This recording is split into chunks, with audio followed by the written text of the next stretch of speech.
Cinequiatría, el podcast que explora a tus personajes favoritos desde la perspectiva de la salud mental.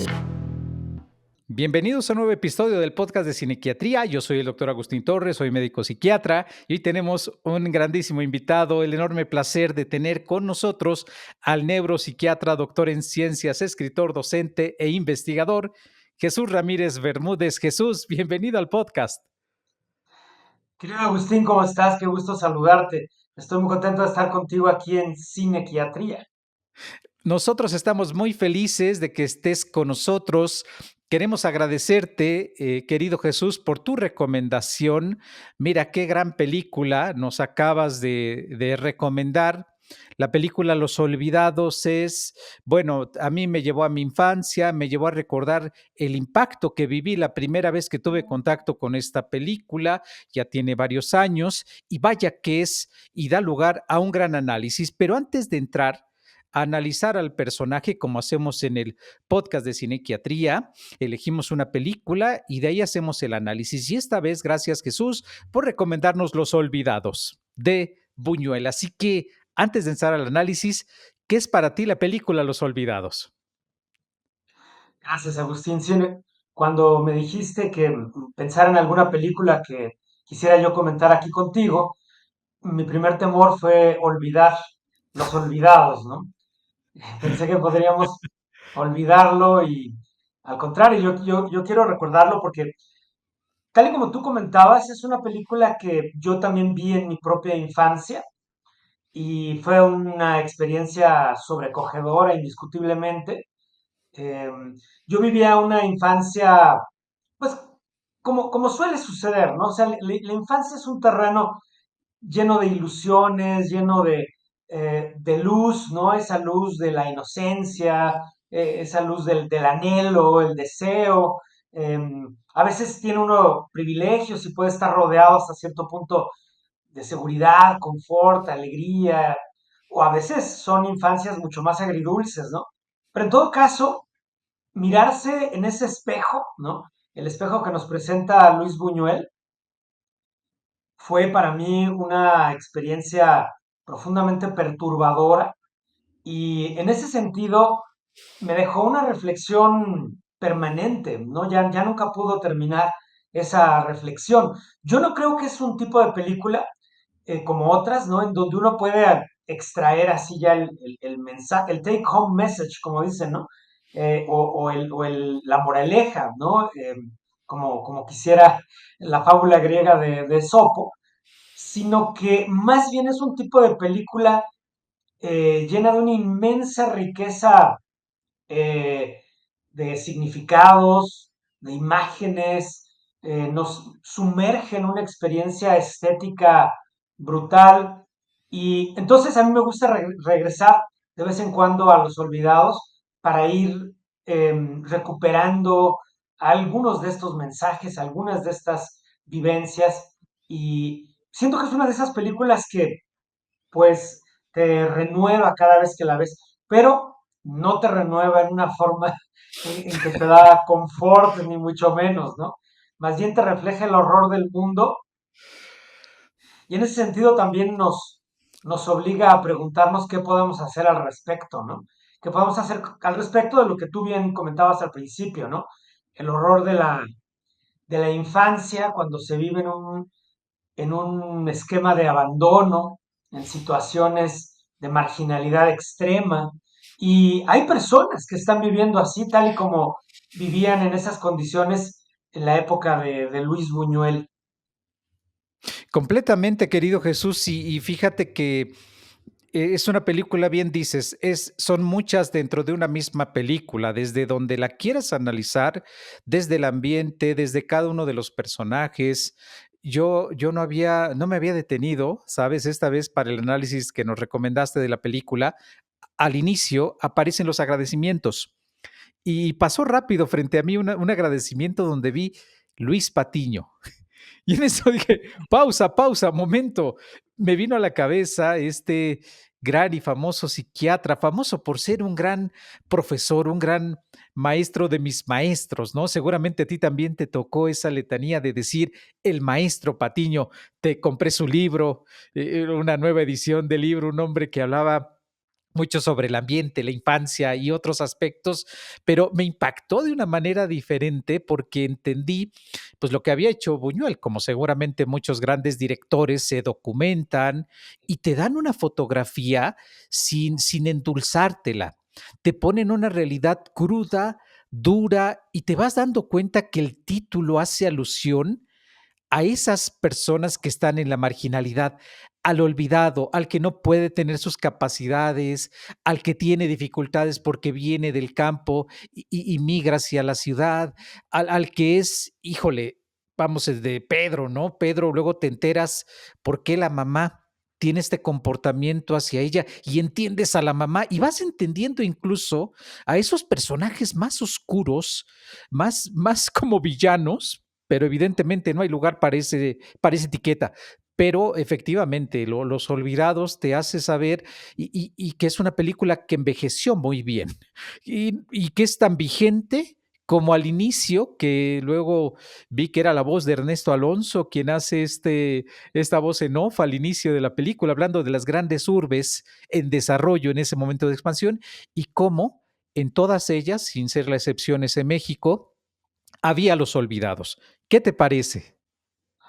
Bueno, mencionaste varias cosas que son de interés para mí, ¿no? Primero, si la película envejeció bien, yo creo que esa es una de las virtudes que puede tener en un momento dado este cine de autor, ¿no? Un cine de arte, de autor, donde el autor, nadie menos que Luis Buñuel, está expresando su visión del mundo, una visión muy cruda. Él fue muy penalizado cuando publicó la obra aquí en México porque muchos críticos decían, y sectores de la sociedad, ¿no? Abominaron la película porque dijeron, eso no refleja lo que es México. No existe una madre mexicana como la madre No de le dé Pedro. de comer a su hijo. Exacto, era la villana, ¿no? Y era entonces insoportable para el público mexicano pensar que se reflejara de esa forma, pues, a una madre mexicana, ¿no? Entonces, yo creo que la película era muy revolucionaria en su momento y lo sigue siendo completamente, ¿no? Porque además, a lo mejor la sociedad se ha movido, ¿no? O sea, las escenas están ocurriendo, pues, cerca del cuadro central de la Ciudad de México y a lo mejor eso se desplazó en otras décadas a Ciudad Neza, como se vio en la película en Roma, ¿no? De Cuarón, pero luego puede ser que eso se haya movido después a algunas colonias, quizá en Ecatepec, ¿no? Hace poco hablaba yo con un escritor mexicano muy bueno, Emiliano Ruiz Parra, que sacó una obra que se llama Golondrinas, ¿no? En torno a un pequeño barrio marginal de Ecatepec. Y entonces, esas mismas escenografías que nos plantea Luis Buñuel se han desplazado en la ciudad y lo que se llamaba el cinturón de miseria, pues se va desplazando, ¿no? Pero desde luego la inequidad social y demás hace que se reproduzcan escenarios semejantes a los que planteó Luis Buñuel. En ese sentido, es una obra que nos regresa a un pasado, ¿no? Un pasado que pareciera casi mitológico, abominable, ¿no? En un sentido como de un pasado que no quisiéramos recordar, ¿no? Como una distopía, pero que ocurrió en el pasado. Y sin embargo, en cierto sentido, la obra también es profética porque nos sigue mostrando realidades que se reproducen no solo en México, también en Brasil, en Argentina, en Colombia, en Paraguay o bien en la India, en Tailandia o qué tal en algunos barrios de Estados Unidos, ¿no es cierto? Entonces, ese es un primer comentario. Y el otro que no puedo dejar pasar es lo que tú mencionabas del profesor, el doctor José Luis Patiño, ¿no? Yo tomé clases con su hijo, Wow. el doctor Alejandro Patiño, un excelente profesor y psiquiatra, y obviamente, como tú, leí lo que pude leer de la obra de José Luis Patiño, un psiquiatra que trabajó en el Hospital Fray Bernardino por muchos años, un gran profesor. Tengo una anécdota sobre él que pues, puede ser correcta para un ámbito como el del cine, ¿no? Que no es tan moralista. Entonces, él está en el Hospital Fray Bernardino y de pronto hay abren el elevador y hay dos personas, dos pacientes psiquiátricos que están teniendo relaciones sexuales. Entonces, inmediatamente, pues es el escándalo, ¿no? Y tanto el servicio de camilleros como enfermería y de seguridad y los médicos se escandalizan y pues hay que hacer algo, ¿no? Y José Luis Patiño les dice, sí, claro, nada más esperan un momento, pues terminar. Entonces, eso nos da una idea de que José Luis Patiño era un personaje heterodoxo, ¿no? Que no seguía necesariamente los cánones. Venía de la tradición europea y en particular él se afirmaba como un psiquiatra que hacía psicoterapia existencial, ¿no? Fenomenología y existencialismo como sus corrientes dentro de la psicoterapia. Entonces, una psicoterapia muy orientada a la búsqueda del sentido de la vida, y recordarás que su libro Psiquiatría Clínica, al final de cada capítulo técnico, ¿no? Sobre el trastorno bipolar, el delirium o la esquizofrenia, siempre tiene un capítulo que se llama El mundo del esquizofrénico, el mundo del epiléptico, ¿no? Donde trata de reunir sus intuiciones y sus conocimientos acerca de el mundo de fenomenológico, el mundo de experiencias, significados, valores y propósitos de las personas que padecen estas condiciones. Entonces, Patiño era un psiquiatra existencial, pero al mismo tiempo un gran conocedor de la psicopatología, muy riguroso, ¿verdad? Y a mí me gustó mucho que Buñuel, siendo un surrealista, siendo un artista profundamente contestatario, de todos modos haya ido a pedir el consejo, ¿no? Y la supervisión de este psiquiatra que además en esa época había fundado servicios de psiquiatría infantil, como tú debes saber mejor que yo. Y entonces me pareció muy notable que Buñuel tuviera ese rigor, ¿no? A diferencia de otros artistas que de pronto pueden pensar que todas esas ideas psiquiátricas están sobrevaloradas, pero Buñuel decía, a ver, espérame, yo voy a plantear mi realidad cinematográfica de la forma más honesta posible, ¿no? Pero eso no significa que yo desprecie el conocimiento del experto y quiero que el experto supervise si lo que yo estoy diciendo es verosímil desde el punto de vista clínico, ¿no? Eso le da a lo mejor una idea a tu auditorio, ¿no? Del rigor que tenía Luis Buñuel, a pesar de que era un investigador de los sueños, del inconsciente, del surrealismo, ¿no? Y que le da ese carácter clínico, académico, duro, una cuestión muy cruda. Veníamos del romanticismo, romantizar la pobreza, ¿no? Como otros autores habían hecho otro tipo de obra, donde pues era hermoso, era fascinante, todo era bello en un medio ambiental y económico precario. Y él vino a romper por completo, como bien describías, tan es así que esto tú seguramente lo sabes y nuestra audiencia se lo queremos compartir. Hay un final alternativo de la película Los Olvidados que encontraron en estas latas y metros de película, que antes era como se exhibía, un final alternativo donde la suerte de uno de los personajes, Pedro, pues tampoco es muy buena, pero se aleja a la tragedia y drama que no era más que un reflejo y una fotografía de lo que bien mencionas. Buñuel iba por las calles de incógnito, tratando de mezclarse y meterse entre la gente para regalarnos su visión. Jesús, ¿qué opinas acerca de cómo se retrata la infancia? ¿Cómo esta película nos deja ver que tenemos un juicio moral acerca de la gente que no tiene dinero es mala por naturaleza, no tiene porque no trabaja y no se esfuerza, que a veces lamentablemente seguimos escuchando ese tipo de discurso? Los Olvidados nos permite analizar la perspectiva desde otro punto de vista. Yo creo que sí, creo que Luis Buñuel, digamos que era un hombre que no suscribía alguna ideología en particular, ¿no?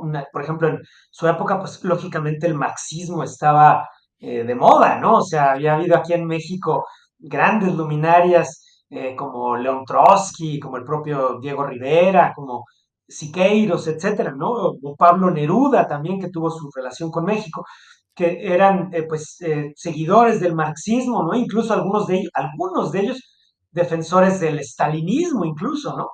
Pero Luis Buñuel era un personaje mucho más, ¿cómo diré?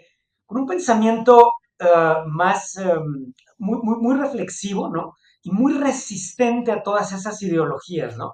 Entonces creo que sus valores eran sobre todo hacer un retrato honesto de lo que él veía, aunque este retrato pudiera ser incómodo para quienes tenían una ideología a lo mejor capitalista o socialista o que suscribían cierto tipo de utopías, ¿no? Ciertamente Buñuel pues firmó aquel famoso manifiesto surrealista, ¿no?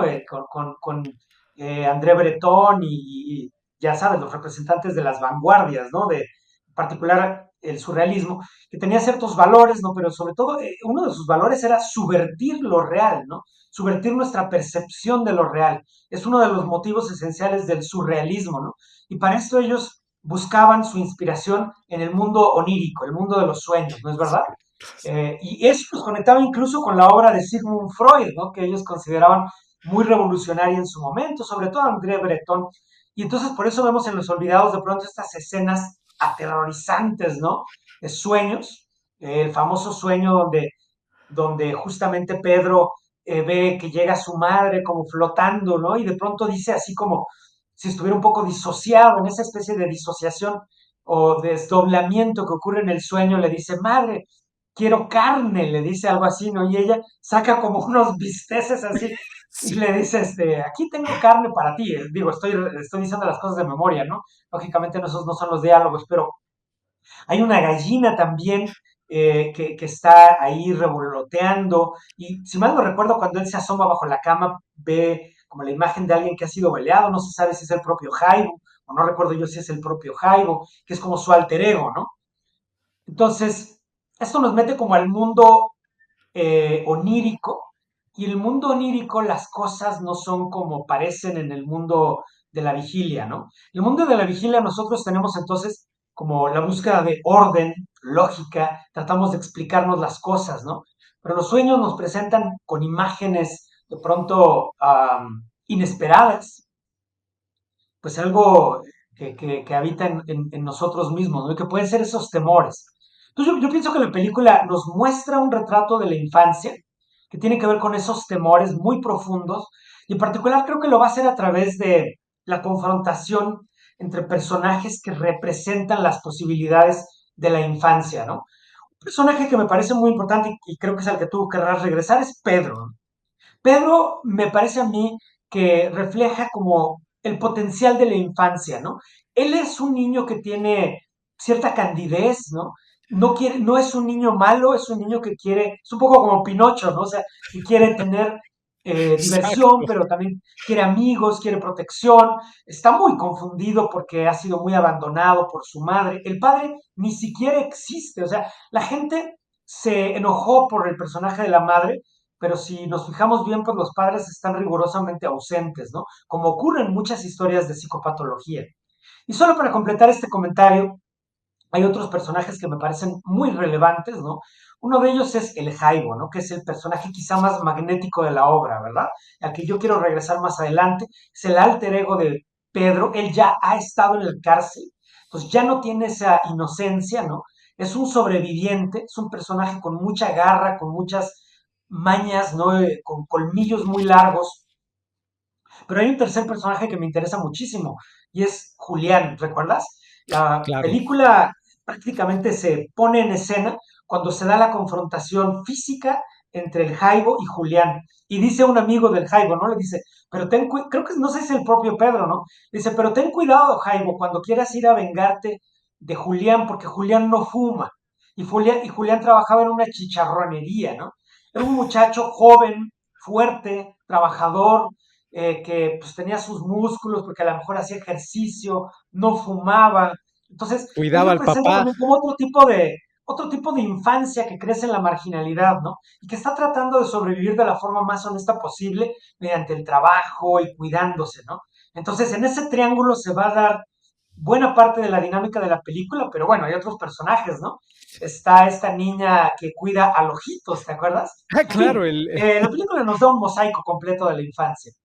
completamente. Y sabes, ahorita escuchándote, Pedro, se ve que es asesorada la película por un experto en la psiquiatría, en la psicología, en la conducta, porque entonces el doctor Patiño había fundado la Clínica de la Conducta para Niños y Adolescentes, y te das cuenta con esa escena de Julián, cuando el Jaibo por la espalda de manera artera cobra venganza, la manera en que él lo golpea el Jaibo a Julián.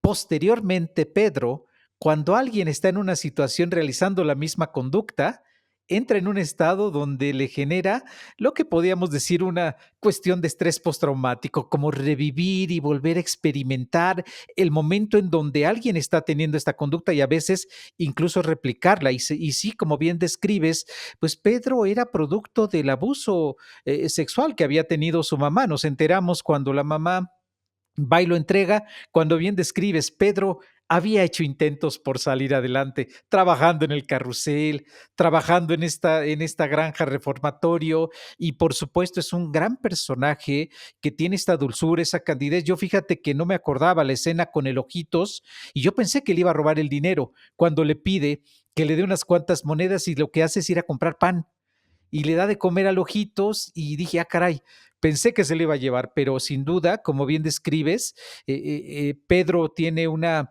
serie de vivencias que nos ayudan a entender por qué muchas veces su conducta es un reflejo de lo que está viviendo.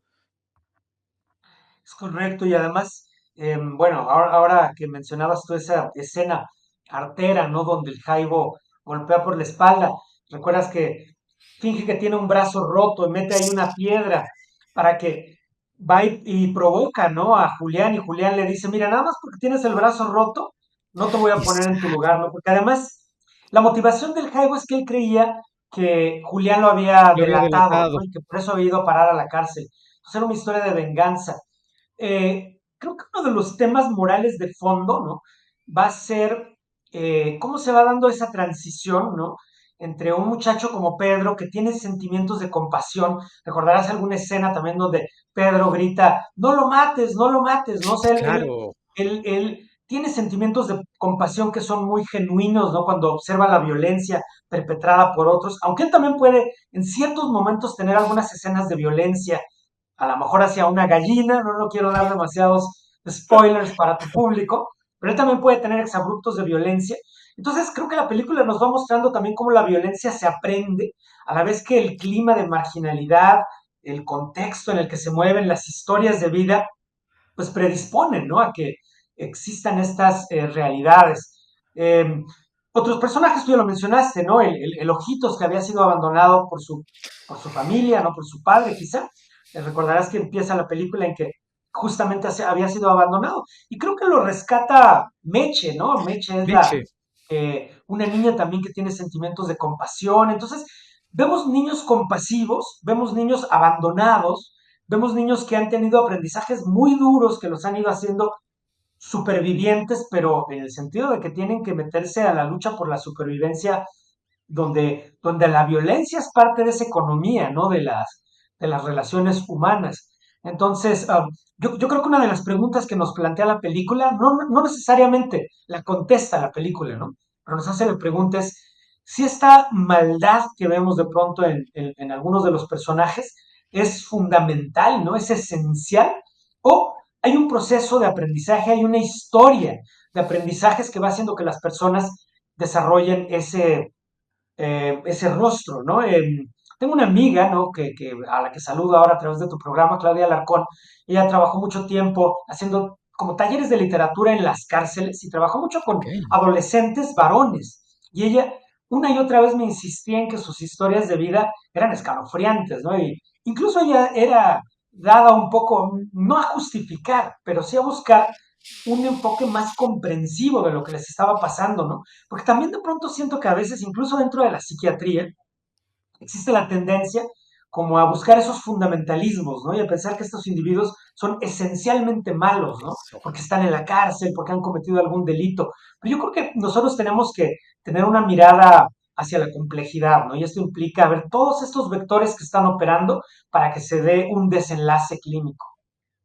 Y estas teorías ecológicas que precisamente en los años 60 dan lugar a explicaciones donde hay un microsistema que se va a un macrosistema en una situación de un contexto y donde determinadas poblaciones que no cuentan con los servicios básicos, con la alimentación, con la educación, pues van a tener padres que entre ellos van a generar un ambiente de hostilidad y a su vez ellos fuera de este ambiente en lo laboral se va a replicar esta conducta y se va dando una cadena sobre una serie de sistemas que van dejando en desventaja y lo describes muy bien, no queremos justificar, simplemente es buscar una explicación que permita a las personas que nos ven y nos escuchan, como bien describes, no es que naces, vamos, con esta etiqueta malo, bueno, cruel o despiadado, es que el ambiente en el cual estás te impide que tú seas un hombre o vamos, en este caso un niño, vamos, el desenlace de Pedro, no vamos a llegar a más, como bien dices, para no generar más spoiler, aunque ya tiene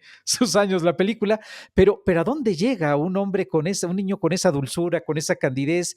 Pues caray, en esta jungla de asfalto termina por no sobrevivir. Jesús, si llevamos esto un poco a la actualidad, no me quiero hacer un pequeño brinquito nada más a los ambientes en general, en tu experiencia clínica, en tu práctica profesional, ¿ese antecedente en la infancia influye para el desarrollo de las personas adultas? Sí, totalmente. Yo sí creo que, digamos, esa historia de aprendizajes, ¿no? El desarrollo en edades tempranas. Yo soy creyente que incluso desde la etapa prenatal y en los primeros años de vida se van formando, pues, engramas, ¿no? Sistemas de representaciones, memoria implícita, una memoria afectiva, que por supuesto puede transformarse durante a lo largo de la vida, ¿no? O sea, afortunadamente nuestro cerebro, nuestro aprendizaje es muy dinámico, pero de todas maneras yo creo que son improntas muy poderosas que operan en nuestro desarrollo y entonces las relaciones tempranas yo creo que sí tienen un poder enorme, pero además no solo son las relaciones tempranas, ¿no? O su carencia, porque puede ser el abandono, la negligencia en los cuidados, sino también creo que eh, el peso de la cultura, el peso de la historia social, las mitologías simbólicas que están operando alrededor de la historia de cada individuo, ¿no? Por ejemplo, estas escenas casi bíblicas, ¿no? De combates entre el Jaibo y Julián, pues claramente nos recuerdan los mitos de Caín y Abel y otros mitos semejantes que se presentan de pronto en las culturas milenarias, ¿verdad? Entonces yo creo que hay estos, Luis Buñuel juega con estos elementos arquetípicos, ¿no? Que justamente son parte de su estética que viene del surrealismo y los va dotando de vida, los actualiza también mediante el trabajo portentoso de los actores, ¿no? Yo quiero tomarme un minuto nada más para reflexionar sobre eso, ¿no? O sea, la calidad, digamos, cinematográfica de la película y que descansa en muchas cosas, pero ¿qué tal en las actuaciones, no? En particular el Jaibo a mí me parece un portento de actuación. Esa primera escena donde el Jaibo reaparece después de la cárcel y todos los niños de la calle lo están buscando como una especie de Como un héroe, ¿no? Como si héroe. fuera Aquiles o algo parecido, ¿no? Y el Jaibo va caminando junto con ellos, ¿no? Con las manos en los bolsillos, caminando con mucha seguridad en sí mismo, como una especie de coreografía prácticamente. De hecho, Roberto Cobo, ¿no? El actor, era un gran bailarín, como se vio después en otras películas, ¿no? Era un magnífico bailarín que podía hacer de la actuación una especie de ejercicio de coreografía. Y todo eso es lo que permite que la obra tenga unas cualidades expresivas, ¿no? Y que no tenga sentimientos encontrados hacia el Jaibo, ¿no? Hay momentos donde uno puede sentir esa simpatía que tiene el tipo, pero por momentos es abominable, ¿no? Su comportamiento moral. Entonces es un personaje realmente aterrorizante, el Jaibo, y en ese sentido es que yo creo que funciona como un gran alter ego, no solo para Pedro, sino para todos nosotros. Y se vuelve una especie de Robin Hood porque te recordarás de esta secuencia de escena tan interesante que nos describes. Reparte dinero, es equitativo, bueno, en la medida de lo que se lo permite. Y es esta figura que se vuelve el ejemplo y que es un tema donde el moldeamiento es una forma de aprendizaje que sucede en el desarrollo, que es te haces como el molde, como la persona, y de ahí que tenía sus adeptos, su ejército, era visto como el jefe, como quien estuviera llevando a donde quisiéramos los demás estar. Y es ahí, como bien dice su alter ego de Pedro, donde él se separa. Y en el momento que se logra separar de él, entra en otra dinámica, pero te das cuenta lo que nos describías, ¿no? Personajes tan bien logrados, en verdad que es una película que perturba, y que cada quien le ponga el adjetivo que sigue, pero es muy perturbadora. ¿Y qué tal me dices de estas figuras adultas inexistentes y las que habían? Pues no hacían más que reforzar a través de golpes y maltrato y mantener la violencia. Se me olvida el nombre del personaje, pero era el invidente, que es Miguel Inclán, creo que es tío abuelo del gran Rafael Inclán, pero ¿Qué te parece este personaje, incluso hasta el final de la misma película? No, ese personaje es una cosa seria, ¿no? ¿Qué caracterización hizo Miguel Inclán, como bien mencionas? Muchas veces le dice nada más el ciego, creo que era Don Carmelo, y nada más a veces le dicen el cieguito, el ciego, etcétera, ¿no? Pero bueno, es que es un entorno realmente de rapiña, ¿no? ¿Recuerdas alguna escena en la que pues la pandilla de niños despojan a un pobre hombre discapacitado que no tenía Claro, piernas, ¿no? Lo despojan del carrito en el que se movía, ¿no? Entonces, el ciego había ido desarrollando un sentimiento de rencor tan profundo, ¿no? Que él representa, yo creo que ese rencor, ¿no? Que además, yo creo que estaba muy presente en el México de esa época, porque buscando reminiscencias de la película o reverberaciones en otras obras, pues me hace mucho pensar en Pedro Páramo, ¿no? En otro sentido, Pedro Páramo de Juan Rulfo es desde luego un patriarca, ¿no? Pero recordarás que en Pedro Páramo la manera como la madre del protagonista, Juan Preciado, dice, sobre todo que Pedro Páramo es rencor, ¿no? Es un hombre de rencor. Entonces, no sé si la Revolución Mexicana, todas las inequidades, el caos del siglo XIX, lo que había quedado del colonialismo y de las invasiones europeas del siglo XIX, habían forjado personajes tan duros, ¿no? Que se habían desarrollado en estos escenarios, en estos climas desérticos de la guerra y demás, que tenían estas cualidades, ¿no? De un rencor tan profundo. Y yo creo que el ciego representa eso, ¿no? Y hay otros personajes adultos, como bien dices, bueno, la madre de Pedro. de Pedro sin duda es la más triste, la más trágica de los adultos, pero también hay otros personajes, no recuerdo ahora el nombre, no sé si tiene nombre en la película, el director de la escuela, que era un actor que se llamaba Ay, sí es Francisco cierto. Jambrina. Ese personaje, yo creo que ahí, poco caritativamente, ¿no? Buñuel quería reflejar las posibilidades de un educador, ¿no? Porque ese personaje es sorprendentemente comprensivo, nos da una lección. ¿Recuerdas cuando Pedro golpea a la gallina, ¿no? Sí. Y el otro, el director, en vez de reprenderlo, ¿no? En vez de castigarlo, le da una explicación de su propia conducta, ¿no? Le dice, es que a lo mejor estabas tan enojado con nosotros, conmigo, por lo que pasó, que querías desquitarte y pues no te desquitaste con nosotros, sino con la gallina, ¿no? Y Pedro por primera vez se siente entendido en vez de ser juzgado y así como si dijera, es exacto, ¿no? O sea, tú tienes razón. Y entonces tiene un momento de esperanza y de hecho el director de la escuela, si mal no recuerdo, le da dinero para que vaya a comprar a la tienda porque confía en él, ¿no?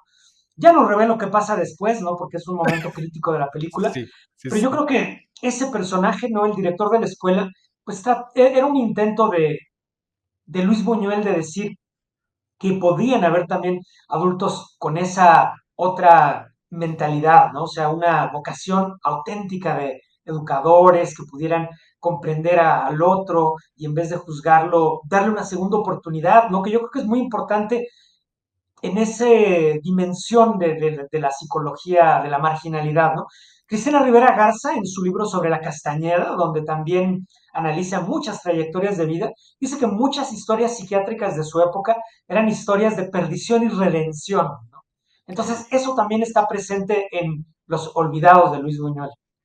Y este contraste que bien describiste en el director de esta escuela, que depositando un gran voto de confianza hace una reflexión fascinante, bien dices, no se las vamos a spoilear, es buenísimo lo que le contesta a su subalterno acerca de haberle dado el dinero a Pedro, pero sí contrasta como de manera diametral al otro extremo, donde el personaje del ciego dice, ojalá ni siquiera hubieran nacido, que es un poco a la conclusión a la cual llega, y ahí eso nos lleva nuevamente a esta conversación que tenemos tú y yo, querido Jesús, acerca de quitar un poco el mito de que naces malo, naces con esta propensión, salvo algunas condiciones que tú y yo sabemos, y tú más porque te desempeñas en un ámbito neuropsiquiátrico donde pues, hay condiciones que afectan el sistema nervioso que por muy buen ambiente y más que puedas, es difícil regular estos comportamientos, pero en su inmensa mayoría el ambiente, el contexto, los estímulos, la reacción de las figuras de autoridad van a tener un efecto determinante para lo que nos estás describiendo, para que estas conductas, empleando un lenguaje conductual, se extingan o aumenten de frecuencia. ¿Qué te parece? Sí, totalmente de acuerdo contigo. Bueno, primero quiero mencionarte que veo que has hecho un análisis muy lúcido de la película, ¿eh? La acabas de ver y con tus herramientas como psicopatólogo ya hiciste un análisis muy inteligente y además me has enseñado algunas cosas sobre la película que yo no recordaba, yo ignoraba. Yo te confieso que yo he visto esa película, no la he visto nunca con la mirada de un psiquiatra, ¿no?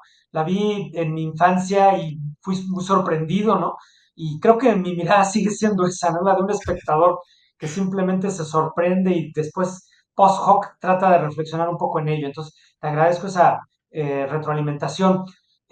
Y como lo estabas mencionando, ¿no? Yo creo que tampoco nosotros vamos a incurrir en ningún tipo de fantasía utópica, ¿no? De que toda la personalidad humana siempre podrá transformarse para alcanzar los ideales. Pues no, ni tampoco Buñuel de ninguna manera nos No presenta esa quería. realidad, ¿no? Ni tú ni yo somos tan inocentes.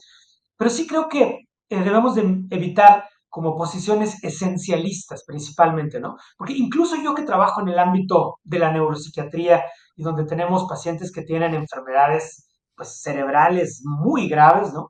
Aún así, siempre hay un margen de maniobra para las interacciones psicoterapéuticas y además siempre hay que evitar las interacciones psicoiatrogénicas, ¿no? Ahora sí, te hablo a ti como colega, ¿no? Y estoy diciendo esto para nuestros colegas que nos observan, por si hay psiquiatras, psicólogos, terapeutas, neuropsicólogos que nos oyen.